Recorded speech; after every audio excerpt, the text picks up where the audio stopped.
Oi gente, eu sou o Léo e hoje eu tô aqui para dar 5 motivos para vocês lerem Elos de Areia do Pietro Abate.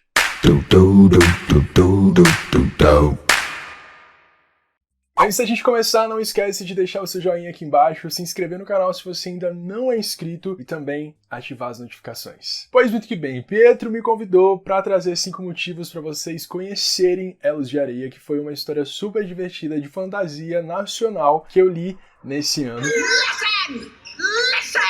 Listen!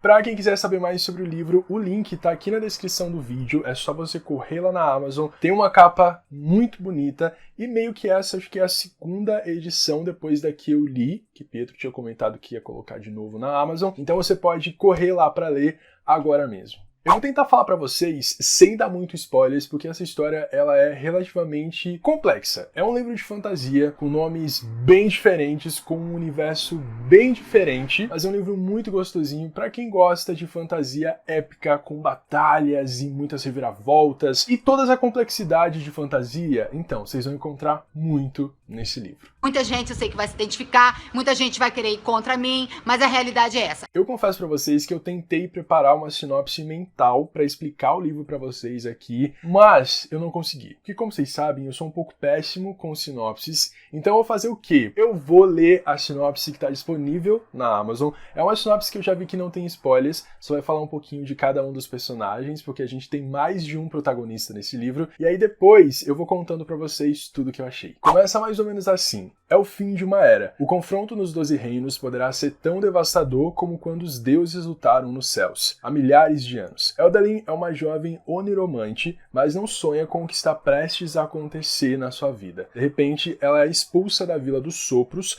e perde o contato com todos com quem convive desde o nascimento. Disposta a arriscar tudo para impedir uma profecia, encontra ajuda em quem menos espera. Sfer, a melhor amiga de Elda, descende do mais nobre dos Iluvis. Depois que seu caminho cruza com um dos filhos de Havarog, a garota tem que reunir forças para aprender a controlar seu dom enquanto decide de que lado fica. Idrel é surpreendido com a chegada a Castelo Lys de uma forasteira, que tem como objetivo aprender as conjurações que só os leões de fogo poderiam ensinar. Os mistérios que cercam a dama, porém, ao mesmo tempo, seduzem ele e despertam as suas suspeitas. Esse é basicamente o início de Elos de Areia. Como eu falei pra vocês, é uma história super épica, que tem muitos personagens, muitos nomes complexos, uma mitologia super interessante, e a gente tem a história dividida entre esses 3 personagens, a Sfer, a Eldalin e também o Idrel. E o que eu mais gostei nessa história é como ela começa de um jeito em que parece que você é jogado ali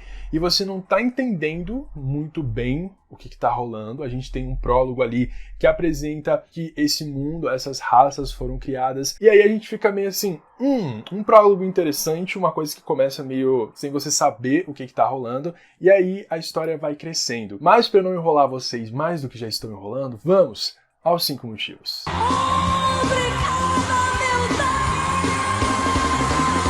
O primeiro motivo diz respeito aos personagens. Se você é o tipo de pessoa que gosta de personagens complexos, de personagens que compartilham um lado dúbio, que você não sabe exatamente se eles são do bem ou do mal, este livro é para você, porque aqui a gente tem personagens para todos os gostos, a gente tem personagens muito assim, pé no chão, outros que já são mais sonhadores, e a história vai se desenvolvendo a partir desses personagens. Apesar de você ter um universo muito rico, com uma mitologia super interessante, quem leva e quem precisa realmente levar uma história são os personagens. Então, se você gosta de personagens complexos, que você torce às vezes por eles, mas você também dá aquela viradinha de olho, inclusive a Eldalin é a minha personagem favorita, por ela ser uma personagem que tem a magia de conseguir sonhar com as coisas, despertam um lado muito curioso da minha pessoa, e eu amo livros que trabalhem essa ideia de você poder sonhar com as coisas, de ver profecias acontecendo e tudo mais. O motivo de número 2 fala sobre a mitologia. Como eu falei pra vocês, é um livro que ele tem uma mitologia bem complexa e que eu não sei exatamente se eu consegui compreender ela num todo. É o primeiro livro de uma trilogia, eu acho, ou de uma série, eu não sei exatamente. É uma mitologia que você consegue entender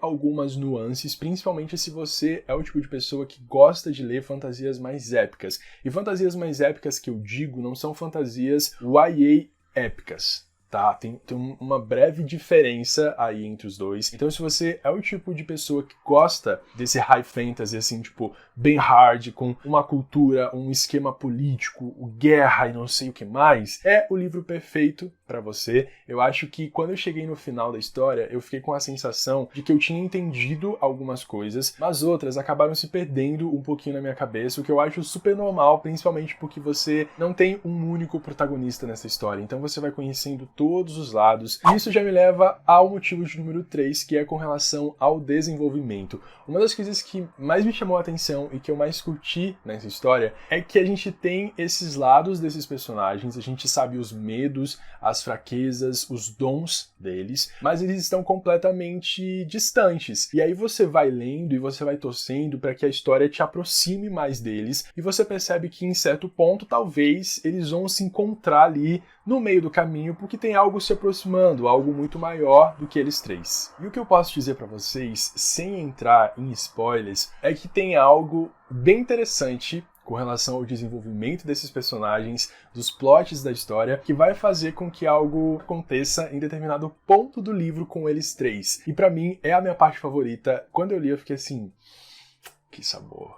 Motivo de número 4, a narrativa do Pietro também foi algo que me impressionou bastante. Eu acho que é uma narrativa muito madura, que consegue mostrar pra você como esses personagens e esse mundo é maravilhoso. E eu acho que o livro todo, por conta da escrita do Pietro, ele acaba sendo um livro mais denso em alguns momentos. É claro que você tem uma brincadeirinha ou outra que acaba deixando a história um pouquinho mais leve, mas o todo do livro, ele é um livro bem dark, assim. E aí você também tem esses personagens que você não sabe exatamente se você pode confiar ou não neles. É uma história bem densa, tá? Não vai esperando que vai ser um YA, uma coisinha assim que você vai, tipo, entender do início ao fim. Não, ele precisa de uma leitura mais compenetrada, que você tenha um foco maior nas coisas que estão sendo trabalhadas ali. E por último, mas não menos importante, o motivo de número 5. É uma história que vai te surpreender do início ao fim. Eu acho que isso é muito importante pra gente que ama fantasia. Porque às vezes eu sinto que uma história, ela tem uma proposta,